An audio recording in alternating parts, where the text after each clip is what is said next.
bent and twisted everything that was holy, and presented to the world a different Christ, a different gospel, a different word of God, a different spirit of God, and people have imbibed them within Christendom, the newly formed Christendom.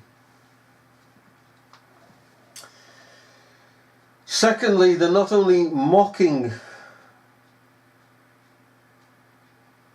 Christ,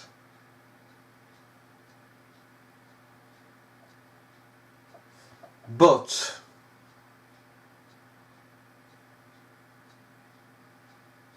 that Christ simply needs them to save souls. To save souls, because he didn't. He needs them.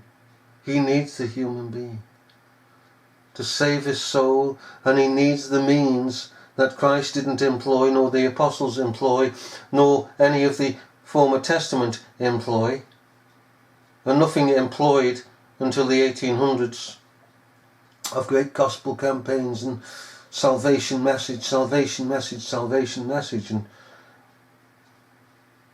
within that there's this, and this is very, very, very, very important. Not only are they decrying Jesus Christ for man, but they're taking away the very law of God.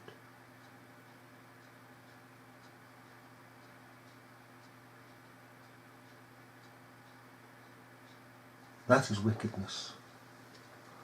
The first and the foremost is the law of God. There is God and the law of God, intrinsic to God.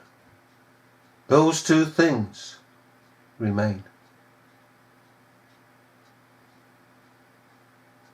Before Christ was, before the Holy Spirit was expressed by God, the law of God was present. Therefore the uttermost. What does Arminianism do? And their gospel, so-called gospel campaign movement do? It takes away the intrinsic law of God. By doing so, it takes away God. It does not want a lawful society. It does not want God.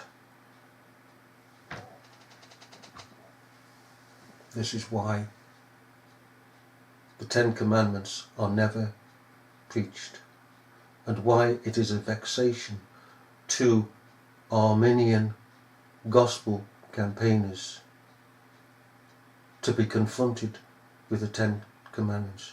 You, if you are Christian, confront an Arminian with the Ten Commandments. Watch their faces, how they back off, screw up. There is a detestation of the Ten Commandments, which are rectitude.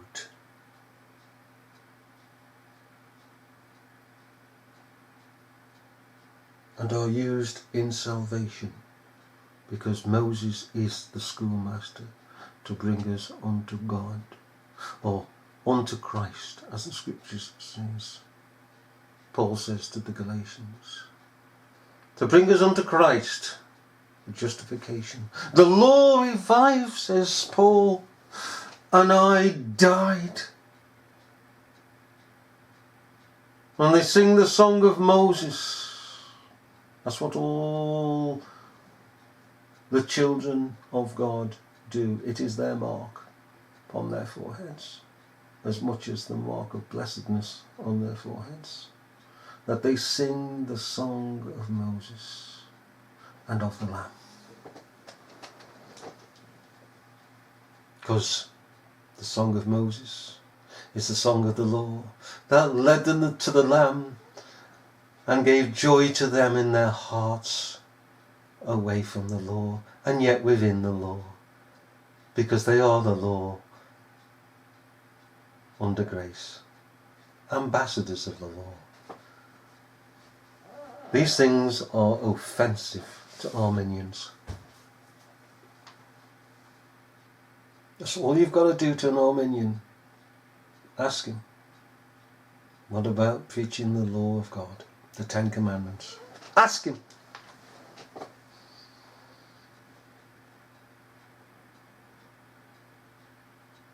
They won't do it. Walk up the street, through a shopping centre, and see a man there with "Jesus loves you, Jesus saves, commit today," and say to him when he's speaking, "Excuse me, but could you preach the Ten Commandments?" He has no heart. He hates the Ten Commandments. That's why he's not preaching them. And even if you say to him before he gets up and spouts off, he won't do it. Because Arminianism hates the Ten Commandments. It's the key to salvation and the key to a proper, orderly, lawful society. Now we'll finish with this. The key to understanding things. What is it? What is the key to understanding things? To understanding this world and the like. Well, it's sitting back and contemplating. And not just contemplating, but critically thinking. Exercising our God-given critical thinking. That's what it is. The key to understanding is critical thinking. This is what Ezekiel did when he went through the wall, metaphorically going through the wall, penetrating the wall of deceit.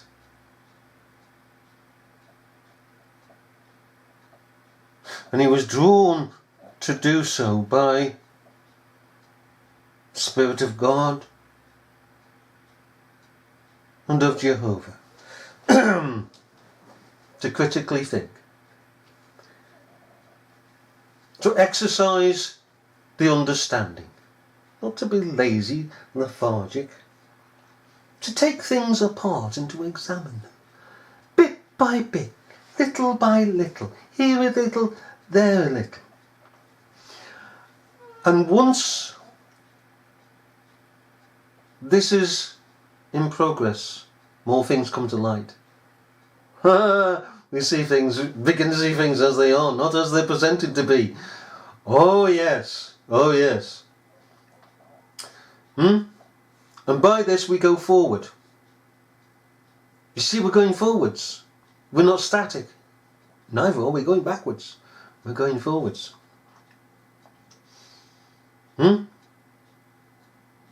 How do you think people come to great ideas? By contemplation, by critical thinking, asking questions. What about that? And getting a vision, creating a vision in the understanding. Common sense. Basic common sense to begin with. And then pulling apart the things. Look at it this way. Look at it this way. Here's an example. Common example.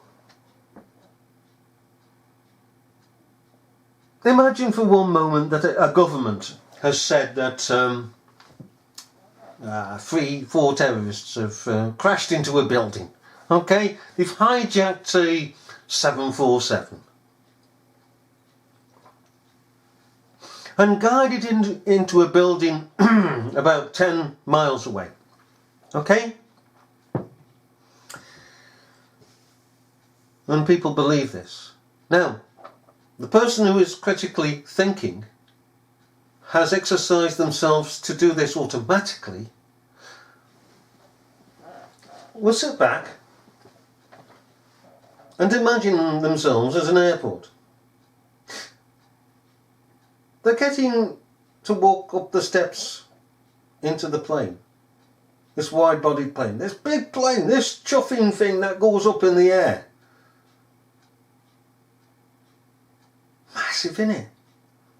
Look at the wheels. Look at the wings. Look at the cockpit. All those dials and controls and everything.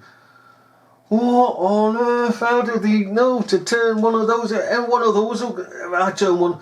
If they just go, this is incredible, isn't it?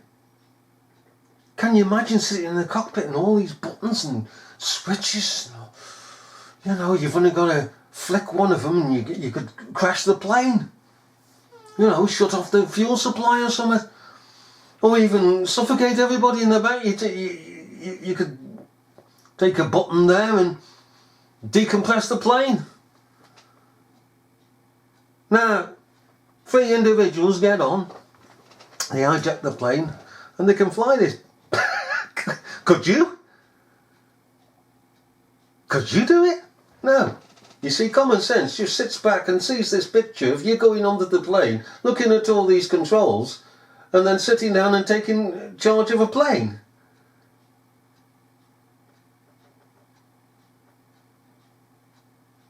Doesn't make it's not common sense. Critical thinking says, no, that doesn't work out. That part doesn't fit, and that part doesn't fit, and this doesn't fit, and that doesn't frigging fit. And how do they get 10 miles to go into a specific building when there's no signposts? They're just flying through a corridor of the air with no signposts. How do they know which direction this building's in? How do they know the degrees left or right? They can miss it by miles. It all doesn't fit, does it? The parts don't fit. When you're critically pulling something to pieces, they don't fit. It's like if you go to a car. Somebody brings a car in, it's all in bits. And they say, right, could you put this back together again? I've pulled it to pieces. And you go, yeah, I can charge you. Oh, it doesn't matter, just put it back for us. And you're putting the bits in, hang on, this doesn't fit to this. What's going on here? This doesn't fit, that doesn't. What? And you get back to the person and they adamantly say that he just took the parts, the engine apart, and that's all the bits. No, you didn't. Yes, I did, because I say so. If the media says so, it must be true, mustn't it? No, it mustn't, because the parts don't fit. We need to get back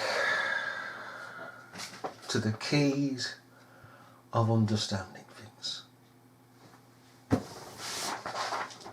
We really do need to get back to critically examining all things to see if they be of God. And what is of God is right, is true, is honest, is plain. We live in a world that is utterly deceitful. It's being fed by neo-evangelical Arminianism. Fed, stoked up. Aye, it's stoking the fuel. Is being stoked into this world. The fuel of lies, hypocrisy, deceit. And the sad thing about it is that there are those who claim to be fundamentalists who are patting the backs of the enemy, the Arminians. And that's all we have to say upon this. The key to life is an act of God. He brought about life in the first place and begets life in us that are the children of God in the second place. He does it.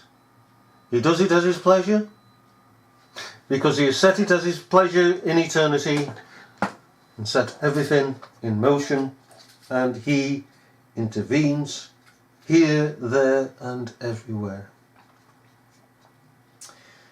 And we leave it at that.